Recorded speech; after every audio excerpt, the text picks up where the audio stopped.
В воскресенье по всей Гагаузии прошли открытые предварительные выборы кандидатов в парламентский список от Демократической партии. Жителям автономии была представлена возможность самим выбирать первые 5 человек, которым они доверяют и которых хотели бы видеть в парламенте Республики Молдова. Значит, по всей стране проходит праймериз.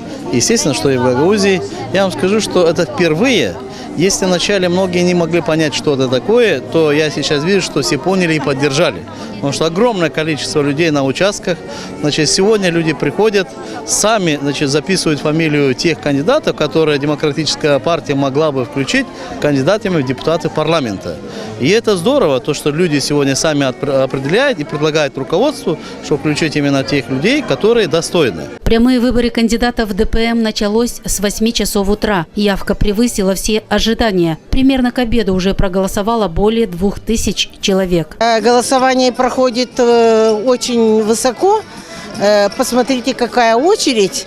И мы очень рады. Я, например, даже не могу уйти. Вот мне говорят, вы долго будете здесь еще? Я говорю, вы знаете, мне даже домой не тянет. Мне до того приятно.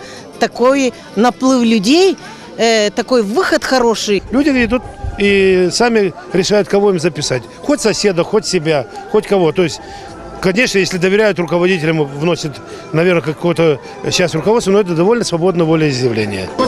Пришла, чтобы проголосовать за наших кандидатов. Мы надеемся на них, что они нам помогут, что нам помогут Гагаузии, помогут Молдове, и что наша страна продвинется на шаг вперед. Думаю, для любого человека это важно на сегодняшний день, потому что какая-то неопределенность. Люди уже верили многим.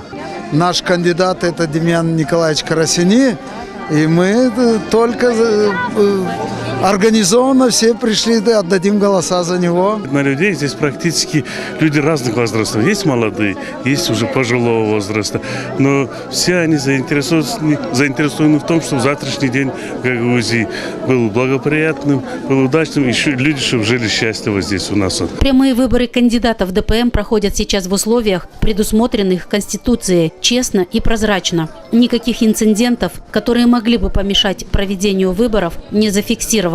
Силами общественников города организована дружина, которая следит за общественным порядком. Полиция сегодняшний день не вмешивается в это политические мероприятия, поэтому создана группа, которая охраняет общественный порядок.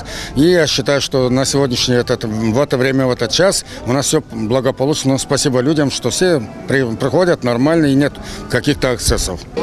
По истечении голосования все урны будут отправлены в Кишинев, где представители каждых районов вместе с представителями Центрального штаба ДПМ посчитают голоса.